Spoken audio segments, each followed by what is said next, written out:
अस्सलामु अलैकुम। आज की कुछ ताज़ा खबरों के साथ हाजिर हूँ। ऐसी मज़ीद वीडियोस देखने के लिए हमारे चैनल को सब्सक्राइब करें और घंटी के निशान को दबा दें ताकि मेरी रोज़ की वीडियो आपको मिलती रहे। शुक्रिया। आज का सबसे बड़ा मसला महंगाई है। एक आम आदमी ज़िंदा कैसे रहे, 2 वक्त की रोटी कैसे खाए, अपने बिल कैसे अदा करे, बच्चे अगर स्कूल जाते हैं तो उनकी फ़ीस कैसे दे। और मेरा नहीं ख्याल है कि बेशतर पाकिस्तान की जो फैमिलीज़ हैं ये तीनों अखराजात जो हैं, अक्सरियत की मैं बात कर रहा हूँ कि अक्सरियत ये तीनों अखराजात जो है एक महीने बैक वक्त पूरे कर सकेंगे। खाने के लिए घर में राशन भी ला सकें, बिल भी बर वक्त अदा करें और बच्चों की फ़ीस भी अदा करें। इनमें से कोई ना कोई एक उनका छूट जाएगा। अगर ऐसे होगा तो ज़िंदा कैसे रहेंगे। एक हुकूमत आती है, पिछले वालों पे मलबा डालती है, अपने 3-4 साल गुजारती है, फिर अगले आते हैं, वो पिछले वाले पे उंगली उठाते हैं और वो चले जाते हैं। लेकिन लोगों की ज़िंदगियाँ पहले से ज़्यादा मुश्किल और तकलीफ़ होती जा रही हैं। 40-50% अगर फूड इन्फ्लेशन हो, ये पाकिस्तान के अंदर इस वक्त ऐसी ही सूरत हाल है, 40-50% फूड इन्फ्लेशन हो तो कौन सी ऐसी इकनॉमिक एक्टिविटी है जो उनको ज़िंदा रखने में मददगार साबित होगी। ना तो उनकी इस अरसे में 1 साल या 2 साल के अरसे में टेक होम जो इनकम्स हैं, एक्चुअल जो उनकी आमदन है जो घर लेके जाते हैं, वो 2 गुना हुई है जिससे वो ज़िंदा रह सकें। उसमें तो बल्कि कमी आ गई और महंगाई के बाद कीमतों में इजाफा हो गया। तो सर्वाइवल इस वक्त सबसे बड़ी जंग है, ज़िंदा कैसे रहा जाए, रात को बच्चों को रोटी कैसे खिलाई जाए। तो आज के इस प्रोग्राम में हम फोकस करेंगे इस इशू पर और इसका हल ढूंढने की कोशिश करेंगे। हमारे साथ मेहमान शख्सियात हैं आज। फॉर्मर प्राइम मिनिस्टर हैं पाकिस्तान के शाहिद खाकान अब्बासी साहब, इसके अलावा मुस्तफ़ा नवाज़ खोखर साहब हैं और पाकिस्तान के साबिक़ वज़ीर ख़ज़ाना मिफ्ता इस्माइल साहब हैं। सबको प्रोग्राम में खुशामदीद कहता हूँ। खाकान साहब, आपसे स्टार्ट करूँगा। इतना आसान होता है कि जब आपको हुकूमत मिलती है तो पिछले वालों की उंगली डाल दें कि वो चोर था, वो डाकू था। लेकिन आज जहाँ हम खड़े हैं सारे चोर और डाकू लोगों को नज़र आते हैं क्योंकि उनके पेट में रोटी नहीं है। क्या होगा? ये बिल्कुल दुरुस्त बात है। और ख़ास तौर पे आज जहाँ हम खड़े हैं, ये ऐसे हालात पाकिस्तान की तारीख़ में कभी नहीं हुए।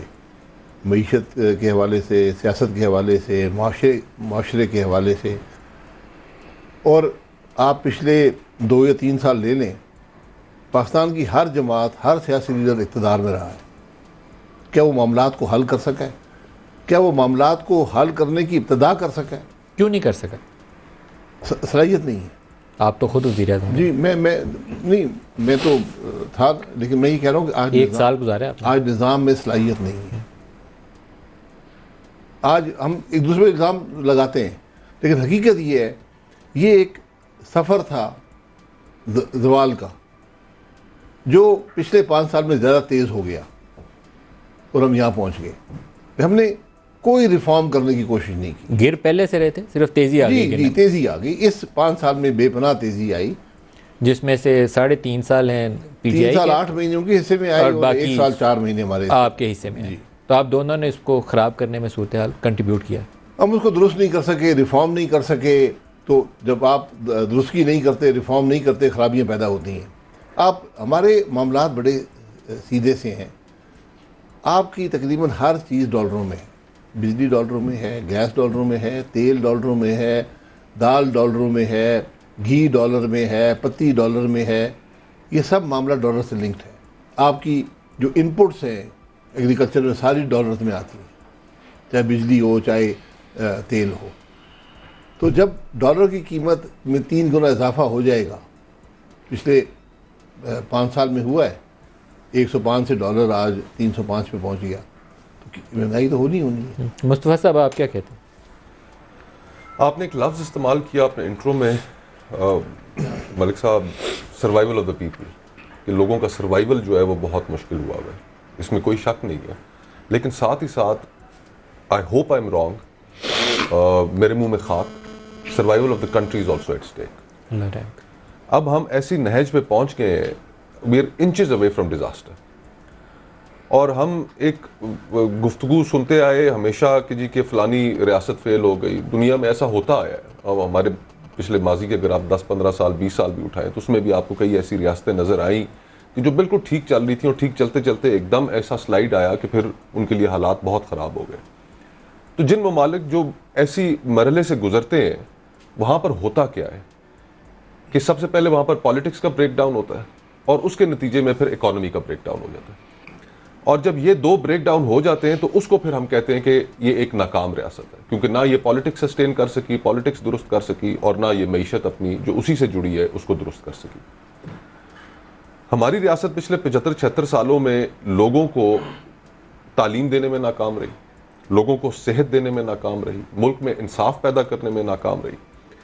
हमारी जो बैनुल-अक़वामी शोहरत है उसके ऊपर मैं कुछ नहीं कहूँगा, हम सब जानते हैं कि हमारी बैनुल-अक़वामी शोहरत पाकिस्तान की क्या है।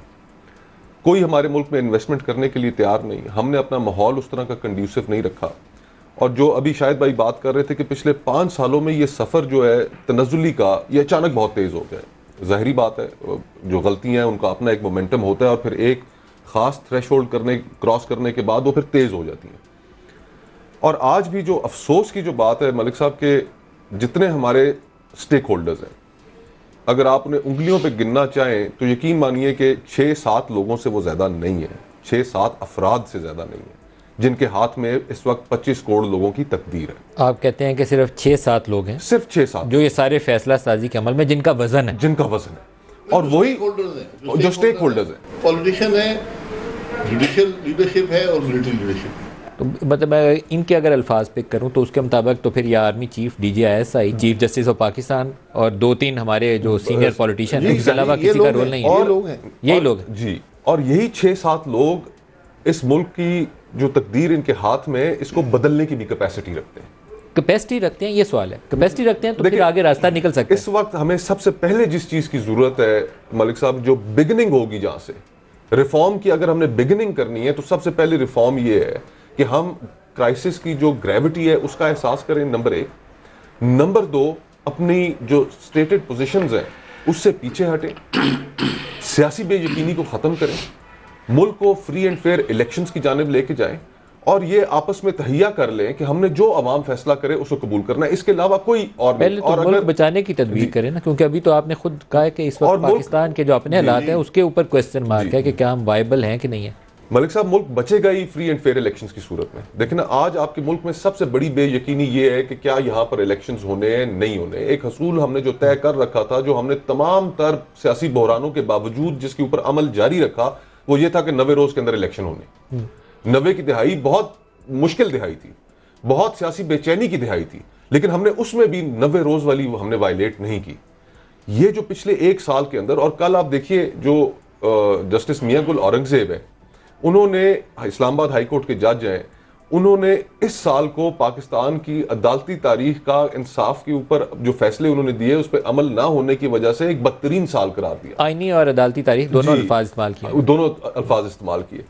तो ये 6-7 लोग, इनके अंदर कैपेसिटी है कि ये अपनी स्टेटेड पोजीशन से हटें, अपनी ईगोज को साइड पर रखें और मुल्क को बहरान से निकालें। मिफ्ता साहब से भी उनका तजिया पहले ले लें। मिफ्ता साहब, आपने 2 दफ़ा वजारत ख़जाना चलाई, शाहिद खाकान अब्बासी साहब के भी साथ आपने चलाई, उस वक्त आपको शाबाशियाँ मिली।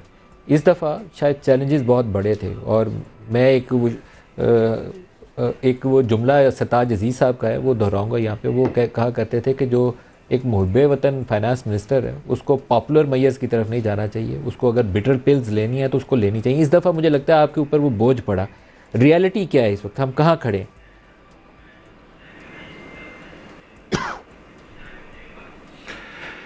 देखिए नदीम भाई, रियलिटी जो है वो बड़ी अफसोसनाक है।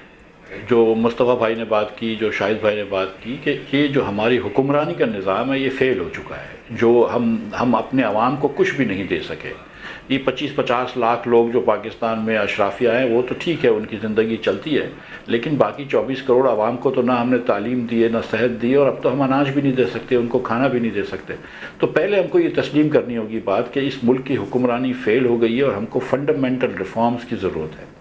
और रिफॉर्म्स का ये मतलब नहीं होता जो आप फैशन में आ गया है कि आप कीमतें बढ़ा दें। रिफॉर्म्स का मतलब होता है कि फ़ंडामेंटल वो चीज़ें करें कि जिससे कीमतें कम हो, चाहे वो गैस हो, चाहे वो बिजली हो, चाहे वो दीगर चीज़ें हों। जब आपको ये समझ में आ गई कि रिफॉर्म्स की ज़रूरत है और हम ये भी समझते हैं कि मुफाहमत की भी ज़रूरत है, तो एक एक चीज़ हम सारे सियासी लीडर से मान लेते हैं। हम इमरान खान साहब की ये बात मान लेते हैं कि करप्शन नहीं होनी चाहिए हुकूमत में। जो भी सच्चाई थी उनके दौर की उसको छोड़ दें, ये उस्मान बुज़दार वगैरह को, लेकिन हम ये सिर्फ इतनी बात मान लेते हैं और ये बात आई थिंक दुरुस्त है कि जो भी हुक्मरान हो वो करप्ट नहीं होने चाहिए। ये बात इसमें दुरुस्त बात है, इसमें कोई बहस नहीं है। हम मुस्लिम लीग की भी एक बात मान लेते हैं कि जो भी हुक्मरान हो वो काबिल भी होने चाहिए, कॉम्पिटेंट भी होने चाहिए। तो फिर आप ये देखिए कि अब आपके पास कितने लोग ऐसे हैं कि जो ये भी कॉम्पिटेंट भी हों और जो करप्ट भी ना हों और ये बात समझते हों कि पाकिस्तान को रिफॉर्म की ज़रूरत है। और अब हमको चाहिए कि उन लोगों के को ज़रा सा आगे लेकर आएँ, और ये जो अब हम सियासत कर चुके हैं जिसमें नफ़रतें हो चुकी हैं और जिसके अंदर सिर्फ हम अपनी अपनी पड़ी हुई है। आप सियासी लीडरान को देखें, आप कोई अखबार खोल के देख लें तो उसमें कोई लोगों की बात कोई नहीं होती कि आवाम के साथ क्या मसला है। वो ये बोलता है कि इसको जेल में बंद कर दो, ये आ जाएगा तो ये हो जाएगा, वो हो जाएगा तो ये हो जाएगा। सब अपनी अपनी बातें करते हैं। सियासत हमारी जो है वो अपने मसाइल का हल है, इकॉनमी का लोगों तजिया के मैं आपसे मसाइल का हल क्या नहीं।